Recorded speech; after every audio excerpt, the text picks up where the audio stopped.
Olá, ouvinte e espectador, né? Estamos aqui para mais uma gravação sobre o episódio da série clássica Galeria do Terror. Eu sou a Angélica. E eu sou o Marcos. Hoje vamos falar aí sobre 2 episódios, tá? 2 segmentos. Aliás, um episódio com 2 segmentos. Onde teremos aqui um roteiro do Jack Laird e do Alvin Sapinsley, tá? Primeiro segmento é Eu Nunca Vou Te Deixar Nunca. O nome é bem, né, Marcos? Bem interessante, né? E o segundo é Não Existem Mais McBains. Isso mesmo. A direção do John Leland, que também acho que não falamos muito dele. Primeiro a direção do Daniel Heller. E diretores diferentes aqui que a gente não costuma comentar muito. Normalmente a gente fala muito do Jeannot Suarque, né? É interessante ter coisas diferentes, né, nesse segmento. Nesse episódio que tem segmentos bons, né, Marcos? Sim, tem segmentos bem interessantes. É isso aí. Então vamos lá, nós estamos aqui então no 20º episódio, tá? Lembrando que vai até o episódio 22, tá? 22º. Então estamos chegando aqui no final da nossa... da nossa odisseia, falando de Galeria do Terror, já na 2ª temporada. Se você nunca escutou esse programa de maneira aleatória, sabe que a gente tem toda a primeira temporada para você conhecer. Basta você procurar no Spotify, nos aplicativos de podcast Cineclube da Masmorra ou Além da Imaginação Podcast, que você vai encontrar todos os episódios, tanto de Além da Imaginação, né, óbvio, né, que nós falamos dos 156 episódios, falamos de especiais, fizemos um programa especial sobre 100 anos do hot selling, olha, muita coisa, falamos da série do Jordan Peele, então tem bastante conteúdo, não deixe de seguir a gente nesses aplicativos, tá, ou procure no seu aplicativo favorito. Lembrando que a gente também sempre pede apoio, né? A única maneira da gente nos manter, já que nós não somos patrocinados por ninguém, você não vê aqui a gente falando de produtos e serviços, né? Então, se você puder, e você gosta do nosso trabalho, não deixe de nos apoiar no Apoia-se. O link está aqui na descrição, tanto no podcast como aqui no YouTube. Ou você pode também nos ajudar via Pix, tá? É apoiomasmorra@gmail.com. É isso, né? Como eu falei, aqui são 2 episódios. Eu vou comentar o primeiro, pra gente poder falar mais dados sobre ele, as nossas impressões. Então vai rolar pra vocês aqui agora as cenas, tá? Do episódio, enquanto eu vou conversando com vocês, tá? Primeiro episódio aqui, com esse título tão maravilhoso, né? Eu Nunca Vou Te Deixar Nunca, né? Pra começar, que eu até quero trazer aqui um parênteses aqui logo no começo, que é com a Louise Nettleton, que é uma atriz que a gente gosta muito dela. Ela faz a Morag aqui nesse episódio e ela faz um programa de Além da Imaginação inesquecível, que é o The Midnight Sun, né, Marcos? Isso. A gente já falou bastante desse episódio, que a gente gosta demais. E ela aqui, Louise Nettleton, novamente tem uma ótima atuação. Essa fulana é ótima. Mas vamos comentar então o que acontece, aí depois a gente finaliza, depois dos detalhes, né? Aqui teremos aqui numa noite tempestuosa, na Irlanda, possivelmente no século XIX, a gente vê cavalos e ovelhas se agitando, né? Enquanto dentro de um celeiro tem 2 amantes, né? Eles estão se encontrando ali, ela tá olhando pros raios, né? Pra chuva, né? A mulher, como eu falei, é a Morag, interpretada pelo Louise Nettleton, e o Ianto, que é o John Saxon, né, atores conhecidos, né? Eles estão ali furtivamente se encontrando, vão ter um encontro amoroso, né? Ela fala pra ele, vem aquecer os meus ossos, né? Não mostra nada pra gente, mas dá a entender que eles tiveram sim um relacionamento sexual naquele momento. E depois fizeram sexo. E depois eles começam a conversar, né? Ela fala assim, pô, meu marido nunca morre, né? Meu marido tá aí vivo, porque ela parece que tem um marido acamado. E ele tá muito mal, mas e ela não gosta mais dele, talvez ela nunca tenha gostado dele. E basicamente ela tá ali se lamentando e falando pra ele, Deus não leva, né? O ceifador não leva meu marido e eu quero muito que ele vá embora, né? Então eles vão ter essa conversa aqui, que é uma conversa desesperada, né? Você vê que eles estão se abraçando, conversando e tal. E ele promete pra ela que ele vai embora, mas ele não vai demorar, né? Que ela tenha paciência, que dê tempo ao tempo, que um dia, né? Se Deus quiser, Deus leva ele, né? Aí ela vai voltar pra casa, né? Depois desse encontro amoroso que ela teve, furtivo. E se despede do cara. E são tudo cheio de palha, né? Detalhe, né? foi tudo num celeiro, então estão cobertos de palha. Ele vai subir no cavalo, ele vai embora e ela vai retornar para casa, né? Para a rotina dela, para o cotidiano dela. E aí, quando a gente vai ver esse marido, o marido dela é o Owen, que é o Royal Dano, o nome desse ator, né? Ele diz que tá realmente muito doente, com uma aparência muito, muito ruim, né? E ela tá ali, desesperada, voltando pra rotina dela. Quando ela volta, o marido pergunta: onde é que você esteve, Morak? Né? Eu estive te chamando, eu precisei de você, né? Aí ela fala que estava guardando as galinhas, né? Um negócio assim, né? Pra poder, por causa do frio, da chuva, né? Tá prestes a chover uma tempestade, né? E ela visivelmente tem repulsa dele, né? Ela tem repulsa. Sim. Talvez ela tivesse repulsa, talvez ela já tivesse, né? Não sei, que a gente não dá pra especular que tipo de casamento que eles tinham, né? Mas ela com certeza não gosta nada dele, nada mesmo, né? Ele pede pra fazer uma coisa muito estranha. Quando ela entra, ela começa a conversar com ele e tal, dá a entender que ele percebe que ser mentira o que ela tá falando. Ele pede pra escovar os cabelos dela. Ele fala assim: pega sua escova, né? Sente-se aqui ao meu lado para que eu possa escovar os seus cabelos, né? E ela, né, pelo jeito é um ritual que ele pede várias vezes para fazer. Ela pede a escova. E é interessante até a leitura dessa cena, né? Porque como ele visivelmente não pode satisfazê-la sexualmente, parece que naquele momento é um momento que ele tem mais proximidade dela, o que ela deixa ele ter proximidade. Então ele escova os cabelos dela, ele encontra uma palha no cabelo dela, né? E aí ele fica ali, se abraça nela, se agarra nela, ela tá visivelmente incomodada com aquilo. E falando pra ela que ele a ama muito, que ela nunca vai deixá-lo, ele nunca vai deixá-la, né? Daí vem o título, né? Vou ficar contigo pra sempre, estarei sempre ao seu lado. E ela fechando os olhos, horrorizada, né? Ele beija ela, cheira os cabelos dela. E não suficiente, depois ele ainda quer um beijo, né? Quando ela termina ali de pentear os cabelos, ele pede um beijo pra ela. E ela dá um beijo na testa, só que ele agarra ela e ele dá um beijão nela, assim, né? Porque ela sai dali absolutamente aterrorizada, né? Com uma ojeriza do caramba. Ela sai e ela pega, quando ela sai, fica lavando a boca, né? Ela realmente, ela tá horrorizada com o que ela acabou de fazer, né? Bom, a questão é dali, quando ela sai desesperada, lavando a boca, etc., ela resolve ir para uma outra casa. A gente não sabe o que tem nessa casa, mas a gente vai descobrir. Nessa casa, porque é próximo da casa dela, tem uma bruxa, né? E aí é divertido porque é uma das bruxas mais engraçadas que a gente já viu, né? Depois a gente pode falar até um pouquinho sobre ela, né? Sobre essa atriz que faz a bruxa, que é a Peggy Weber, né? Mas ela é muito engraçada porque tá bem exagerada a atuação dela, mas tá divertida também. E quando ela chega, ela bate na porta bem envergonhada, né? E a mulher atende ela e fala: o que você quer? O que você quer aqui? Né? Aí ela fica olhando, né? Ela se põe a olhar pra casa da mulher. E essa mulher, ela tem vários bonequinhos, né? Ela tem uns bonequinhos aí, uns corpinhos de madeira. Isso, vestidos, sem cabeça, né? E ela tá olhando, ela fala assim: eu tô admirando o seu trabalho, né? E é interessante, se você ver uma coisa interessante nesse momento, os bonequinhos, eles têm roupas que são roupas modernas, inclusive, né? Como se outras pessoas fizessem pedidos que não fosse de uma localidade ali, no campo, etc, né? Mas essa bruxa que faz altas caras e bocas, ela fala assim: o que você quer comigo? O que você veio pedir? Aí ela meio que muda de ideia e quase que ela sai andando, né? Só que aí a bruxa fala: você quer o quê? É homem ou mulher? Ela mostra 2 pedaços de madeira que ainda falta esculpir, né? E aí a Morag responde: homem. E aí a gente já sabe que alguma coisa estilo um bonequinho de voodoo, sei lá, alguma coisa do gênero, né? E aí ela faz um acordo, ela fala assim: olha, você quando chegar a primavera, você vai dar pra mim 2 ovelhas em excelente saúde. Se você não der, eu corto o seu pescoço, né? Ela mostra a faca, que você vai se arrepender se você não cumprir a sua promessa. Então fica assim: a troca pelos meus serviços vão ser essas ovelhas. E aí depois a personagem vai voltar pra casa, né? Fez o acordo com a bruxa.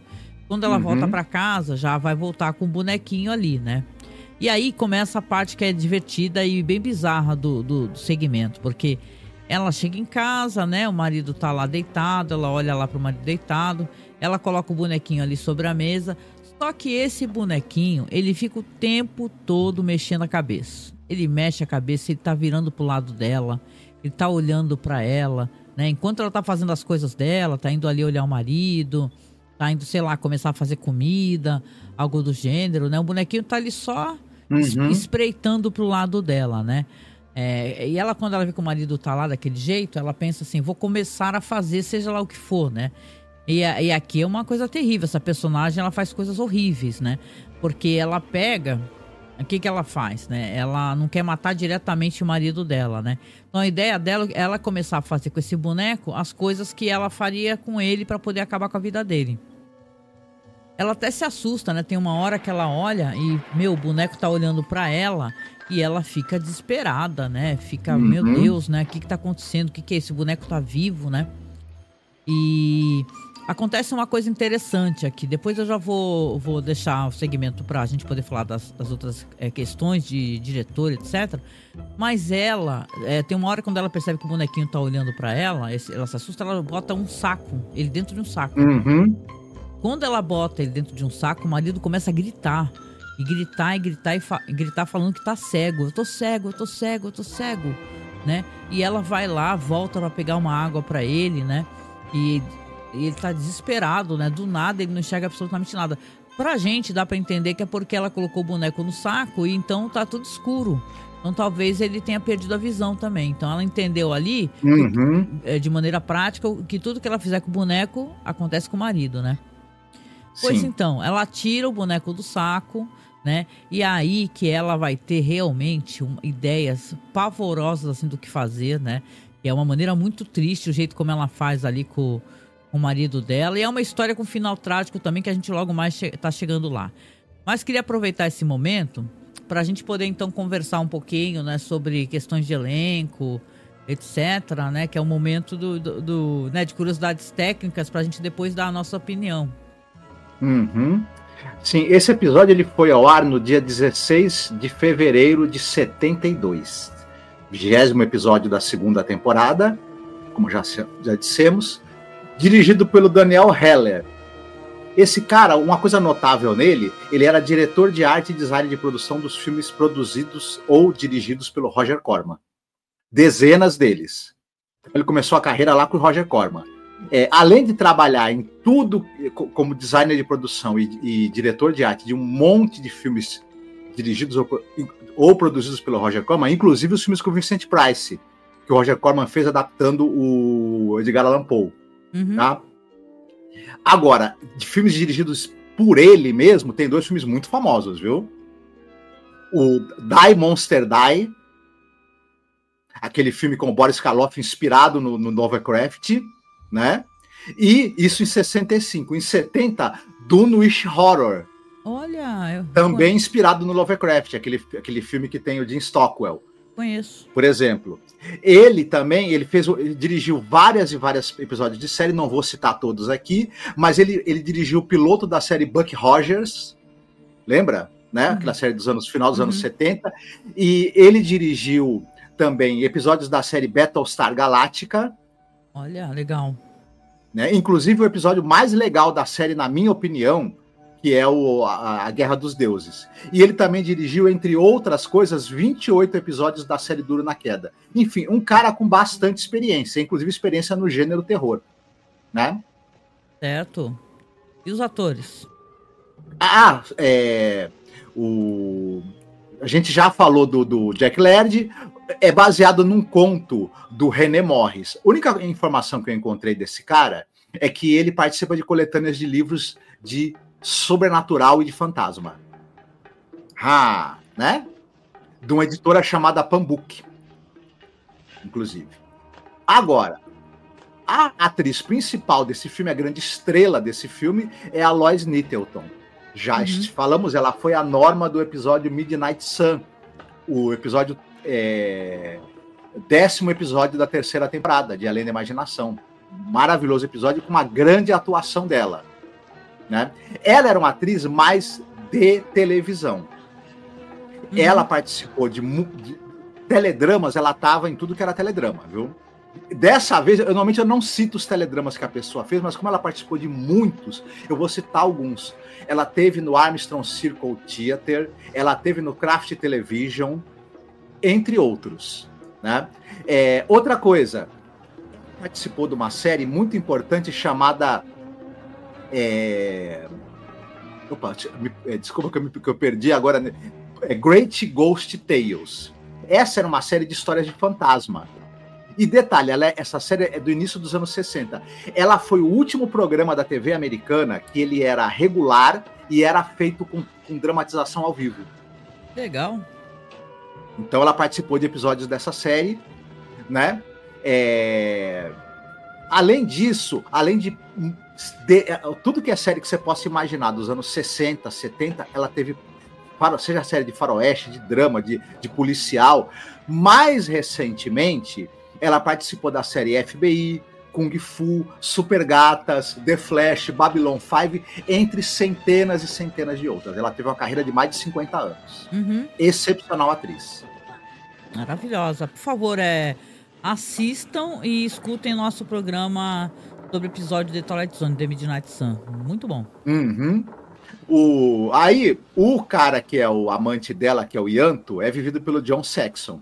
Esse cara eu vou resumir bastante, porque o cara tem mais de 60 anos de carreira e ele é um cara muito conhecido pelo cinema de gênero, né?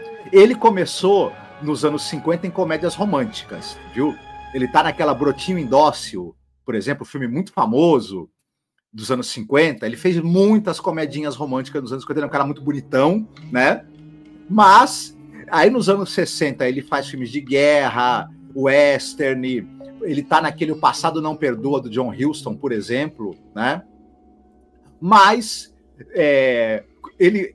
alguns atores de Hollywood, quando eles faziam sucesso, viravam carinhas famosas, às vezes eles eram cooptados para ir fazer filme na Itália, na Europa, filmes B.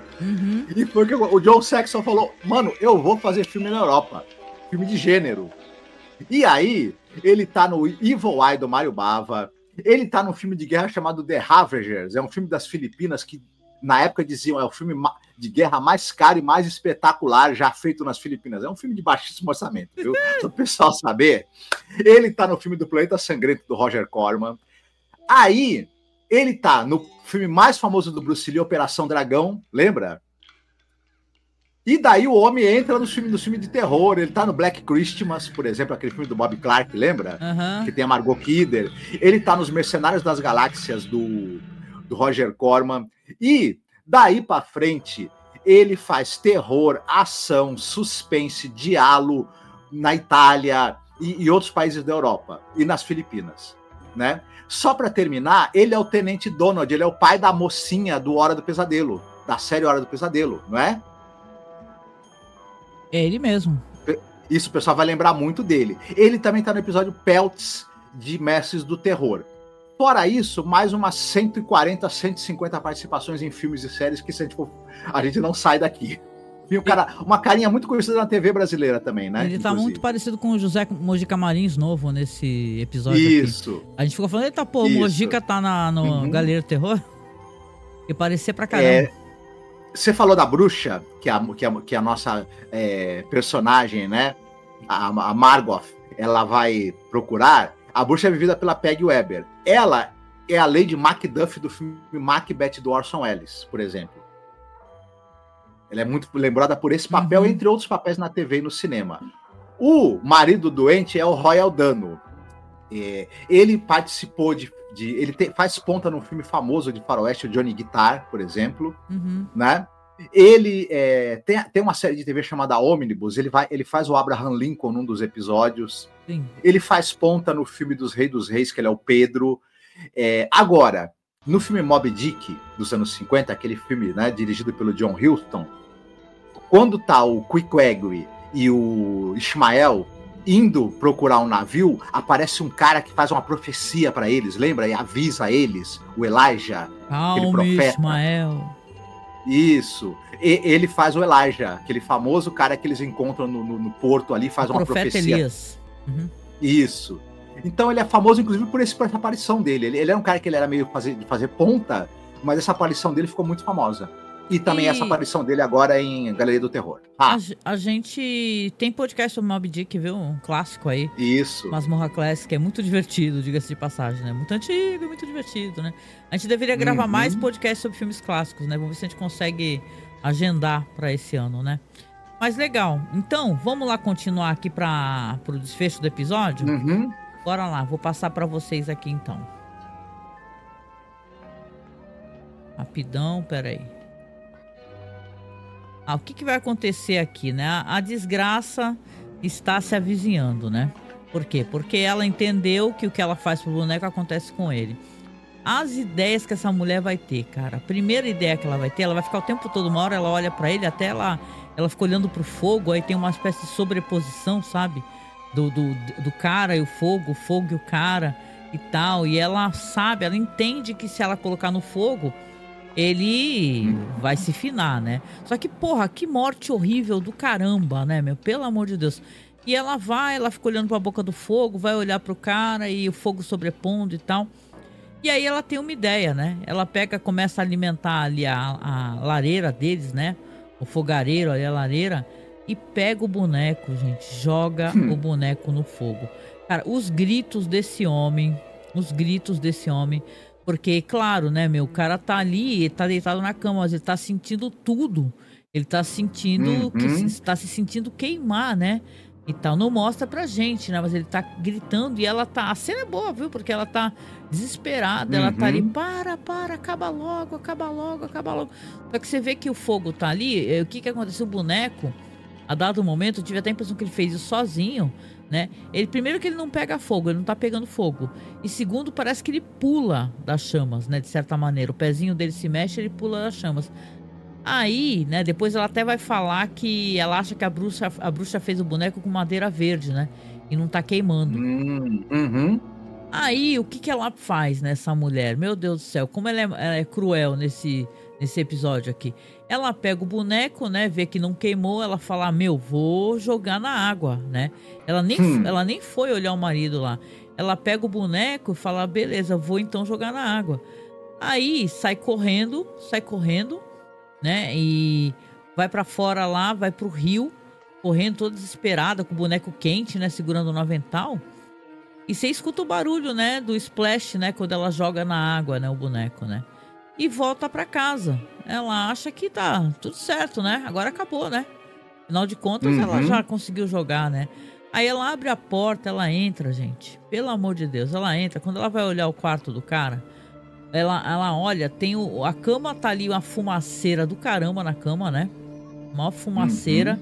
E ela olha e ela vê que tem uma forma disforme ali no chão. É uma forma disforme, sabe? Assim, como se fosse uma coisa queimada, meio calcificada e derretida, né? E ela fica absolutamente enojada, horrorizada, né, com aquilo, com aquele quarto cheio de fumaça, com o cheiro, que deve ser um cheiro de carne queimada, né? E aí ela vê aquela forma no chão, ela sai, fecha a porta com tudo, fica gritando e desmaia, apaga. Quando ela acorda, ela é acordada justamente pelo amante, né?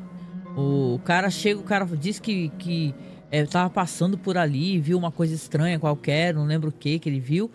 E ele acorda ela e fala, o que aconteceu, Morag? O que você tá jogado aí no chão, né? O que houve? Aí ela abraça ele, né? Se desespera, abraça, ele pega ela nos braços, bota no sofá, né? E ele ali também querendo entender o que aconteceu. Aí ela começa a explicar. Ela começa a falar assim, olha, eu queria acabar com tudo, né? Eu queria acabar com tudo porque esse homem não morre, eu queria acabar com tudo, né? Aí ele fala assim, o que você tá falando? Ela fala, eu queria acabar com tudo. Aí ela fala assim, o que você fez, Morag? O que você fez, né? Aí ela explica pra ele assim, olha só, eu fui na bruxa. Aí ele fala, bruxa, né? Porque o pessoal, né, irlandeses, né? Ele fala, bruxa? Eu fui na bruxa, pedi pra ela um boneco, tentei tocar fogo no boneco, só que o boneco não pegou fogo, né? Eu ouvi meu marido gritar e depois eu fui jogar o boneco lá no rio. Aí ele fala assim, Morag, o que você fez, né? Você jogou o boneco no rio, mas a maldição não tá quebrada, esse boneco tá vivo. teu marido ainda tá presente, né? Ele não foi embora, né? E você vê que ali naquele momento ela fica desesperada, ele fala, olha, eu vou sair, eu vou procurar.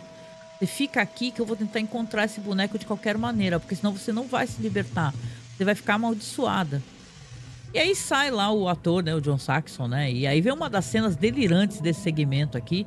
E aí ela vai atrás dele pela floresta e começa a mal mistura de eco, né? O cara pegou o efeito eco ali e mandou brasa, né? Aí fica morag, irag, irag, irag, morag, irag, irag. Sabe, aqueles... pessoal falando e tudo que a pessoa fala tem eco. E ela falando assim... Qual o nome desse cara mesmo, do personagem? É o Yanto, né?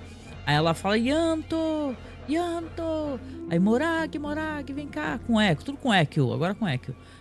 Aí... Basicamente a mulher fica desesperada e não consegue encontrar o amante dela, né? Não consegue. E aí ela começa a se aproximar de uma voz que vai falando, Morag, vem aqui, estou aqui. Eu nunca vou te deixar, Morag. Vem aqui, vem aqui. Aí ela começa a sorrir toda contente, né? E aí acontece uma tragédia. E assim, acaba sendo até merecido pelo que a mulher fez, né? Ela vai para um barranco, ela não percebe que tá num barranco, né? E você começa a ter uma visualização de um corpo de um homem queimado, como se fosse o marido dela mesmo, não é nem um boneco, né? Um corpo de uma pessoa queimada e ela cai naquele barranco. Aí ele tá ali chamando ela olha horrorizada pra ele, só que ela já tá deslizando, né? Ela vai cair naquele barranco pros braços dele, cara, que agora ele tá bem pior, hein? Agora ele piorou, né, Marcos? Agora ele não tá tão... Antes ele tava até simpático, agora ele tá queimado e tá... E é basicamente uma história de estilo cripta mesmo, né? No final ela vai cair nos braços do homem, e talvez morrer, né? Do homem que nunca... falou que nunca a deixaria, né? É assim que termina o episódio, com ela caindo nos braços dele e ele... recebendo, né, a mulher ali, né? E, cara, tá impressionante a maquiagem também nesse momento, né? Fiquei impressionada, né? E é isso, é um bom segmento. Eu gostei do segmento, achei legal. É bom. Tu gostou? Olha, eu acho que esse segmento, eu gostei. E para mim, ele depende de duas coisas principalmente. A história, o texto em si não é ruim, é interessante e tudo mais. Mas, para mim, esse diretor, o Daniel Heller, ele tem experiência, ele tem uma direção segura, mas quem leva nas costas esse episódio é a Lois Nettleton. Então depende... ela transmite tudo, é dela, basicamente. Totalmente. Ela transmite na atuação dela o conflito que ela vive, né? Porque ela é apaixonadíssima por esse cara. Ao mesmo tempo, ela tem algum sentimento de obrigação em relação a esse marido doente, que ela quer que ele morra, mas ele não morre. Depois, quando ela faz as coisas terríveis, ela tem esse impulso de se livrar dele. Ao mesmo tempo, tem os laivos de arrependimento, de horror com o que ela está fazendo. Tudo isso a gente acaba entendendo toda essa dinâmica que está se passando dentro dela, através da atuação muito boa da Lois Nettleton, e é isso que nos pega nesse episódio, na verdade. O Yanto, o John Saxon, eu sempre achei ele um ator bem limitado, assim, enfim, né? E o cara que faz o Owen, que é o marido dela, ele é um bom ator, mas ele tá ali também restrito, então tudo depende dela. E ela entrega demais, ela faz esse episódio funcionar, pra mim. Exatamente, certeza, tranquilo. Não, a Lois Nettleton, eu chamo ela de Louise, né? A Lois Nettleton tá maravilhosa, mas assim, em Midnight Sun também, cara. O que é aquela atuação? O que é aquele episódio? A mulher é maravilhosa, era maravilhosa, já se foi, né? E numa no episódio de Além uma da atriz Imaginação, muito capaz, né? Também lindíssima, vamos lembrar que a mulher é linda, né? Ela, deslumbrante. No episódio de Além da Imaginação, aí tem uma série de outros elementos em que tudo depende um pouco menos dela. Ela tá muito bem, mas o episódio tem uma série de outras coisas muito boas, né? Aqui não que não tenha, mas para mim acaba ela tendo um destaque muito grande, porque muito depende dela, assim. Ela não decepciona de jeito nenhum. Fiquei curioso de ver outras coisas dela, sabe? Porque ela é realmente uma ótima atriz. O pessoal fala que queria até saber um pouco mais da relação que eles tinham, né? As pessoas têm essa curiosidade, né? De pegar, porque pega já nessa fase que o marido tá doente. Só queria saber, sei lá, mais Isso. coisas sobre ele. Não que justificasse a atitude dela, porque, pelo amor de Deus, né? Quem é que faz... Porque a sensação de queimar é a mesma coisa. O cara foi queimado vivo e depois afogado. Tem umas entrelinhas aí. O Jack Ledger, ele é um cara que ele é um tanto quanto misógino, a gente já percebeu, um tanto quanto não, bastante, né? Parece dar a entender, esse episódio, assim, ela, depois que o marido ficou doente, ficou fisicamente não atraente, ela arruma um amante bonitão. Uhum. E ela vai ser punida por tentar matar o marido, ficando com o marido agora muito pior do que ele estava quando estava doente. Agora ele é um cadáver queimado, né? Tem esse tom sim, né?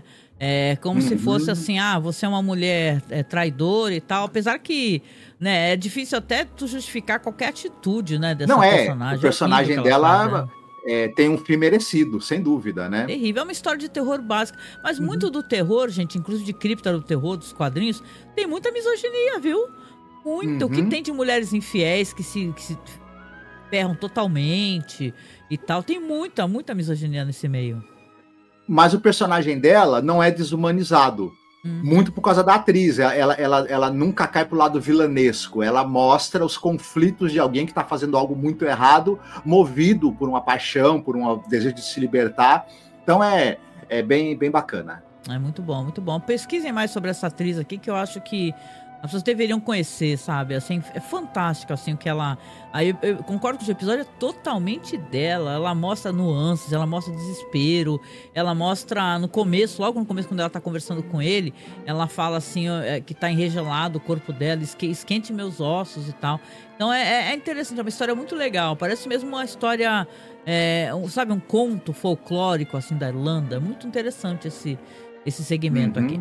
Mas vamos lá pro segundo. Dessa vez o segundo eu vou deixar contigo para você poder falar pra gente o que acontece. Pode contar a história toda. A gente tá hoje com o tempo meio corrido devido eu tenho gravação daqui a pouco, né, e tal, infelizmente. E a gente vamos, né, dar uma aceleradinha aqui para poder terminar. Se quiser contar, pode contar. Certo. Bom, o que acontece nessa história é que nós temos na verdade, nós temos um rapaz, né? Ele é o Andrew McBain, vivido pelo Joel Grey. Ele recebe a visita de dois amigos dele, o Ellie e o Arthur. Desculpa, o Ellie e o Mickey. Ele vive num apartamento ali, né? Cercado de livros e tudo mais, e ele é um estudante do oculto. E a gente vai descobrir... bruxo, né?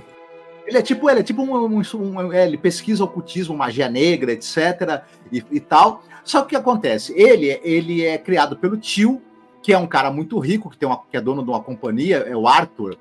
E esse tio chega para ele e fala assim: ô, fulano, tu era para tu estar cursando a faculdade, você não se forma nunca, você só quer saber de ficar aí vagabundando, estudando magia negra. Então é o seguinte, se daqui a 6 meses, seu safado, você não tiver arrumado um emprego fixo, um emprego bem pago, um emprego estável, eu vou te deserdar, tá? Eu vou tirar você do meu testamento. Se você arrumar um emprego fixo, direitinho, tomar jeito, tomar vergonha nessa cara aí, sua, eu vou deixar para você no testamento toda a minha fortuna, ok? Anotem e vai embora. Nome. Anotem esse nome. O nome do tio é Arthur Porter. Será que alguém andou assistindo Galeria do Terror quando era jovem? Será? Numa escola de bruxos? Aí o que acontece? Porque detalhe, é uma escola de bruxos, não é um apartamento qualquer. É uma escola de bruxos. Eles são até com aquelas roupas, né? De bruxo e tudo. O que acontece? O nosso personagem, né? O Andrew, ele fica tentando e ele fala para os amigos: não, eu vou conseguir um feitiço para matar esse meu tio e vou herdar. Não vou trabalhar, não quero trabalhar. E vou herdar a fortuna dele. E ele vai tentando em livros de magia ali, de magia negra que ele tem, uma ou outra fórmula ali que ele fala, né? Aquelas fórmulas em latim, aquelas fórmulas mágicas. Primeiro ele tenta fazer o tio dele entrar em combustão espontânea, pegar fogo, não dá certo. E ele vai tentando. Até que um belo dia, um tempo depois, os amigos fazem uma nova visita para ele. E o tio também, né? Faz a visita e fala, ele faz uma promessa, né? Ele fala assim, ó, Vou fazer uma promessa aqui, ó. Daqui a 6 meses, quando ele voltar, ele vai ter uma surpresa. Isso. Vamos ver se eu vou ser deserdado mesmo daqui a 6 meses. Muito bem, os amigos voltam lá na casa dele. O tio também, né? Já vai lá para ver se ele arruma emprego. Ele não arrumou emprego nenhum. E o tio fala para ele, ó, tu não arrumou emprego, né, seu vagabundo? Então tô indo embora e tal dia de amanhã tu tá fora do meu testamento. Tchau. Só que o que acontece? Dessa vez, o nosso personagem, né, o Andrew, ele evoca um novo feitiço. Ele teve 6 meses para estudar. Ele era um bruxo meio incompetente, mas agora com a ele encontra umas páginas perdidas de feitiços poderosos, né? E a família somente a família podia usar. Ele tinha um livro que tinha umas páginas faltando, só que aí ele vai, encontra essas páginas, ele fala, né, o feitiço que está nessas páginas, depois joga o feitiço no fogo. Acontece que realmente alguma coisa vai se materializar, um ser que tem os olhos vermelhos e garras, vai perseguir o tio dele no caminho, né? O tio dele saiu da casa dele, tá indo em direção ao carro, alguma coisa assim, e o tio dele vai ser atacado e realmente dessa vez o tio morre. Inclusive os amigos dele escutam um barulho lá fora, vão sair e encontram o tio dele com a garganta cortada, destraçalhada por algum animal, que eles creem que é um animal, né? Eita. E quando eles vão contar lá pro Andrew, alguma coisa atacou e matou teu tio. O Andrew fala assim, pois muito bem, eu estou rico, né? Ele mesmo, tô rica! Isso. Ele vai morar na propriedade lá do tio, que é uma mansão que o tio tem, uma mansão meio afastada, né? Um sítio que o tio tem lá, creio eu, uma das propriedades que o tio devia ter, porque o tio era muito rico, né? E passa um tempo, os dois amigos se reencontram, eles já estão trabalhando, já terminaram a faculdade, e o Andrew, pelo jeito, nunca se formou. Herdou a fortuna e tá lá. E o Ellie resolve fazer uma visita para ele. Primeiro ele vai ter o menino loiro, né? Que ele vai ter primeiro, vai chegar no dormitório dele, ou no apartamento dele, e vai estranhamente, vamos lembrar que aqui tem um segmento importante onde eles falam, os amigos quando vão visitar ele, eles escutam garras, né? Como se garras estivessem arranhando a porta, né? Uhum. E quando ele recebe uma notícia lá, um terrível perigo, um telegrama do cara, né? Detalhe. Ele começa também a escutar garras, né? Esse amigo dele loiro. Antes de visitar ele. Esse telegrama, só pra gente pôr um adendo, que é divertido, né? O cara que vai entregar o telegrama fala, como é o nome do senhor? Meu nome é Ellie. Aí o cara dá uma risadinha, porque o Ellie é um nome que também pode ser nome de mulher, é mais comumente usado por mulher. Aí ele vira pro cara e fala, teu nome qual é que é, o engraçadinho? É Francis. Ele, dá licença, que Francis também é um nome nome de mulher. Que zoar o zoador, né? Esse moleque que vai entregar o telegrama pra ele é o Mark Hamill. Eita porra! Fazendo uma pontinha. Fazendo uma ponta ali, antes de Star Wars. Bom, enfim, detalhe. Não, e vai ter vão ter cenas de perseguição boas aí, né? Porque as luzes vão se apagar, né? E o Ellie tá ali, ele vai tentar fugir do apartamento, ele vai correr pelo prédio todo, né? Não consegue ir pros andares, as portas estão fechadas. Até ele vai ser perseguido né? Ele vai ser perseguido por alguma coisa, por um ser, e quando ele finalmente consegue chegar num local que tem grades nas janelas, ele percebe aqueles 2 olhos vermelhos do outro lado, a janela é quebrada, uma mão com garras vai abrindo as grades, e ele vai ser atacado por aquela coisa. Ele desmaia, só que quando ele acorda, só para a sorte dele, ele não está morto, ele está vivo, né? A coisa não o atacou naquele momento. Sim. Ele, mais para frente, ele vai procurar novamente o Andrew, para saber o que aconteceu. E o Andrew vai falar para ele, olha, essa coisa, esse ser aí, meu tio não foi atacado por uma fera, por um animal, foi uma coisa que eu invoquei e eu não tô conseguindo mandar de volta. E essa coisa vai matar todo mundo que eu amo. Não, e pior, né? Que eu me interesso. O idiota fala uma coisa impressionante, ele fala que ele jogou essa maldição, essa bruxaria, né, pra cima do tio, né, com essa entidade que ele depois revela que é uma entidade ciumenta, né, uma espécie de servo ciumento que quer matar todos que estão em volta de qualquer McBain, e ele fala que depois queimou. Ele queimou, cara, ele fez a magia e queimou. Queimou as páginas. Aí ele não tem como reverter de jeito nenhum. Isso. Ele queimou as páginas onde poderia estar o feitiço para reverter. Então tá lascado. Bom, para finalizar a história, em um determinado momento eles vão escutar na os barulhos das garras e vai entrar uma criatura lá que eu achei curioso, porque na verdade eu estava esperando um ser meio animalesco. No fim parece uma bruxa, né? Eu também, com os efeitos especiais, ficam umas luzes vermelhas, né? Ele joga uns efeitos ópticos. Eu tenho uma teoria sobre isso, mas já eu vou falar dela. Oba. E o que acontece é que, na verdade, o próprio Andrew vai ser atacado pela criatura, né? E ele vai acabar...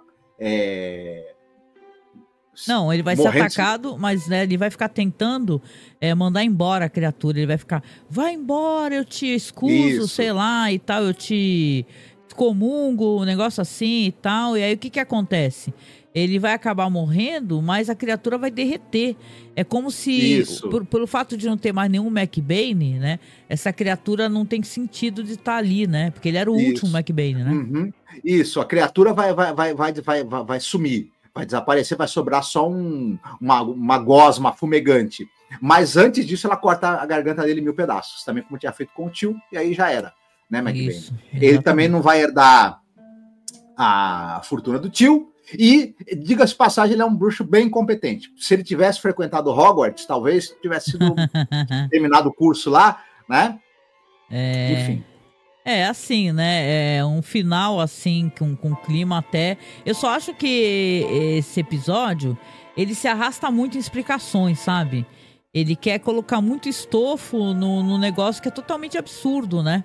Eu penso assim, então ele tem muitas explicações, esse negócio da ascendência, da descendência, e não sei o quê, que na verdade não é isso que conta, né? E uma pena é que a bruxa, né, esse ser que aparece aí, é uma maquiagem mó legal, mas os caras meteram uns efeitos em cima, assim, de filtro vermelho e tal, negativo, e quase desaparece, assim, a maquiagem da hora do personagem. Nos frames aqui que eu coloquei, você deve ter até visto, né? Porque quando a gente printa, né, aparece. Mas, cara, veja bem, antes que você dê as suas teorias, o tio se chama Arthur Potter.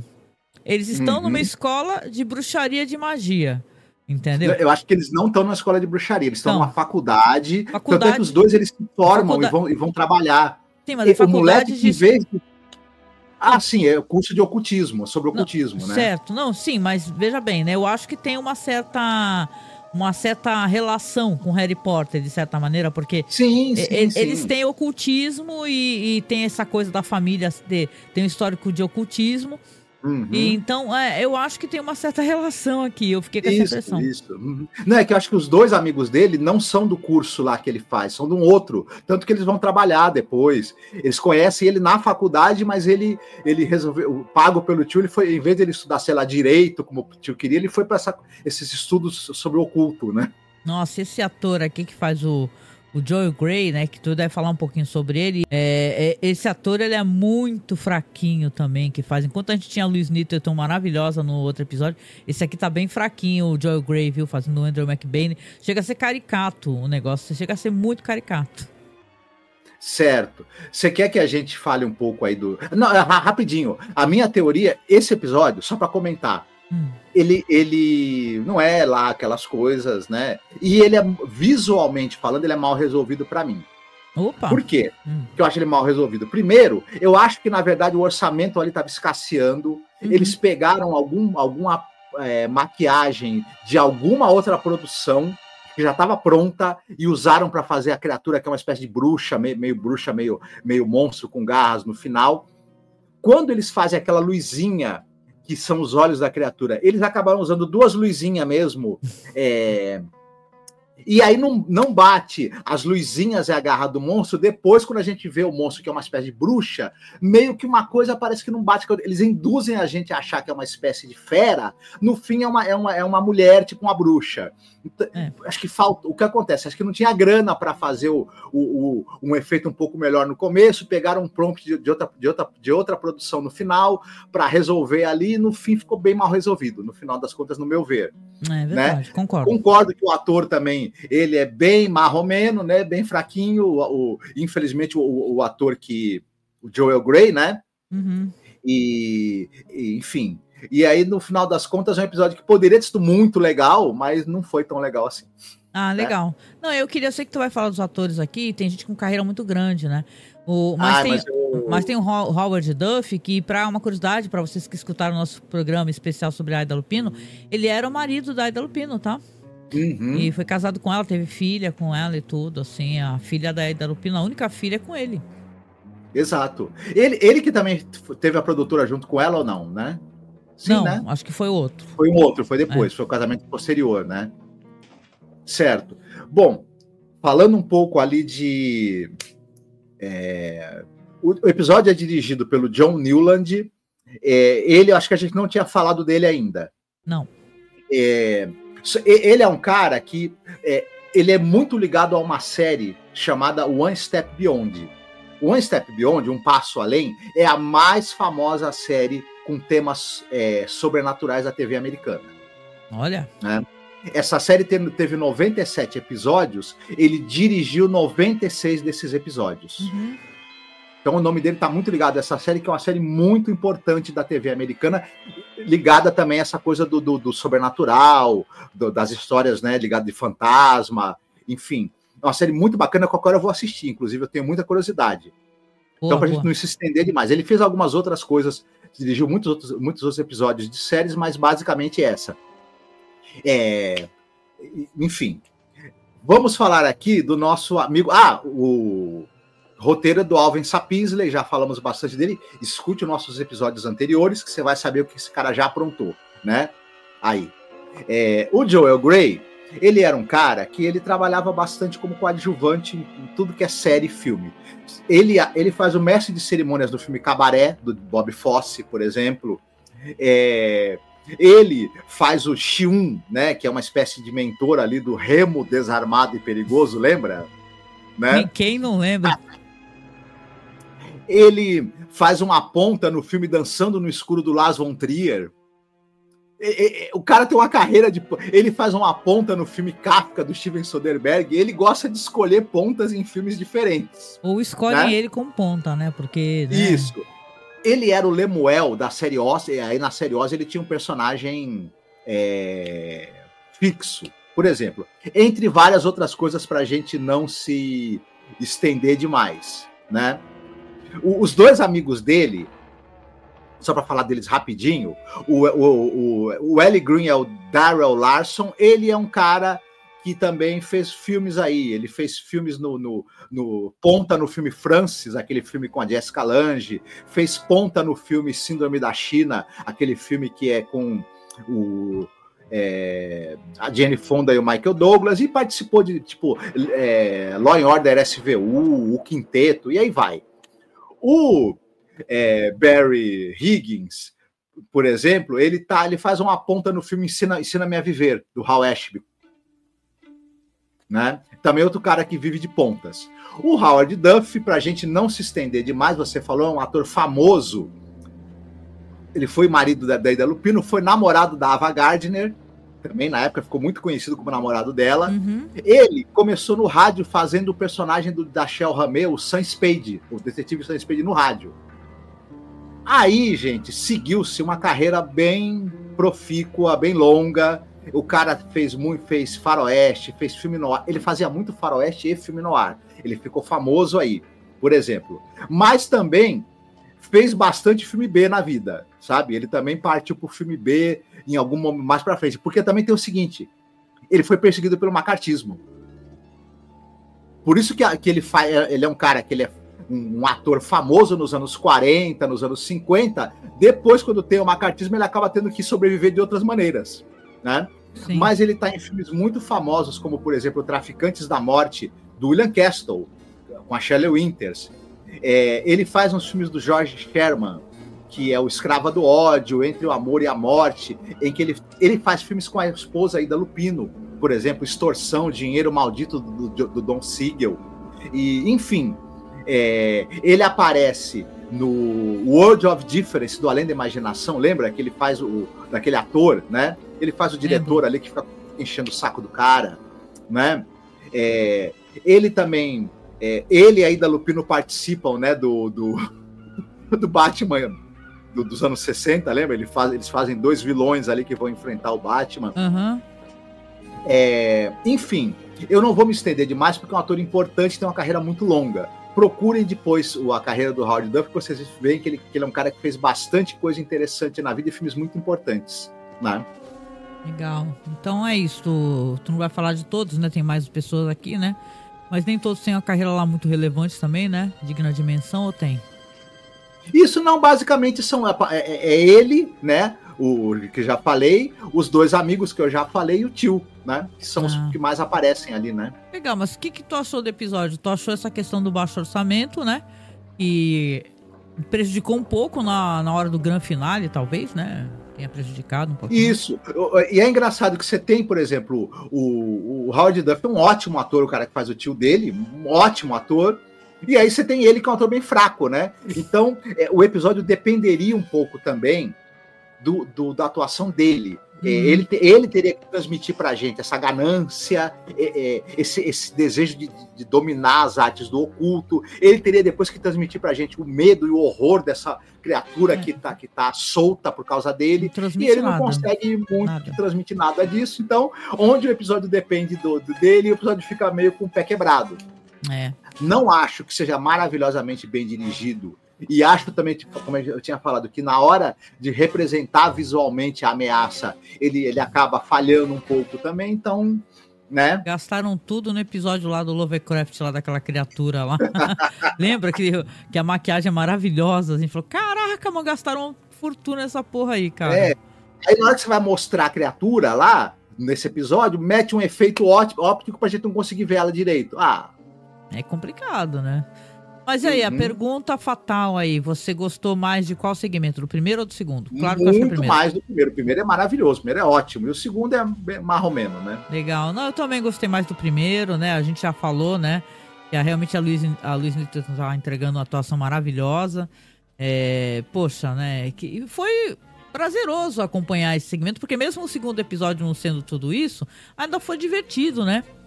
Ainda foi divertido, né? Aquele negócio, né? Aquelas brincadeiras, né? De ficar assim, qual é o teu nome, né? Teu nome é não sei o que, tu tá falando do meu e tal. Então acaba sendo engraçado. Eu acho que, o que eu falei, eu só acho que eles perderam um pouquinho de tempo pra ficar falando assim, de é por isso, as páginas não sei o que, bababá. Acabaram dando muito contexto que em ficção científica o pessoal chama de technobubble, né? Quando tu quer ficar explicando coisa que não tem sentido, né? Aí é uma espécie de witchcraft bubble, né? Que fica explicando. Tem um pouco de exposição demais do que precisa, né? Isso. Para um ator que é tão fraquinho, né? Esse ator aqui que faz o sobrinho, né? Pelo menos nesse né, episódio. Pode ser que em outros momentos ele tenha, né, se desempenhado melhor. É verdade. Com isso, a gente vai aqui finalizando o nosso programa, tá? Quero agradecer você que está acompanhando aqui no YouTube. É muito bom ter você. Espero que você fique com a gente até o final, né? Que aí nos 2 últimos programas a gente vai ter um pouquinho mais de tempo. Hoje teve que dar uma certa aceleradinha, né? A gente costuma levar 1h30. Eu fico brincando, né? Falar, estamos demorando muito. E hoje a gente eu tô com a agenda e não tô nem podendo demorar demais. Mas olha só, é uma maravilha poder contar contigo aqui. Lembre-se de você de se inscrever no canal, tá? De acessar o nosso Apoia-se e apoiar a gente, porque as pessoas que estão apoiando, a gente dá acesso lá à nossa pasta com o episódio de Além Imaginação, que não tá passando nenhum stream, né, cara? O pessoal tá fazendo, tá compartilhando de maneira, né, vamos colocar ali assim, aleatória, né? O locador do Paulo Coelho. Então não se esqueça de você acessar o Apoia-se, apoiar a gente mensalmente, que a gente precisa muito desse apoio. Apoiar a gente na nossa vaquinha, que a gente tá tentando arrumar uma webcam. Hoje a minha câmera tá um pouquinho melhor, porque eu tô usando o celular. Eu liguei o celular pra ver se dá uma melhoradinha, que tá bem fraquinha, né? Mas olha só, muito obrigada. Não esqueça de apoiar. O nosso Pix é apoiomasmorra@gmail.com. E a gente se encontra logo mais, tá? No próximo programa. Depois vai ser a última semana. E depois a gente combina aí como é que vai fazer essa live, tá certo? Fiquem muito bem, cuidem-se, tenham uma excelente semana e nos vemos em breve. E até os fogos tá rolando aqui. Beijinho. Tchau, tchau.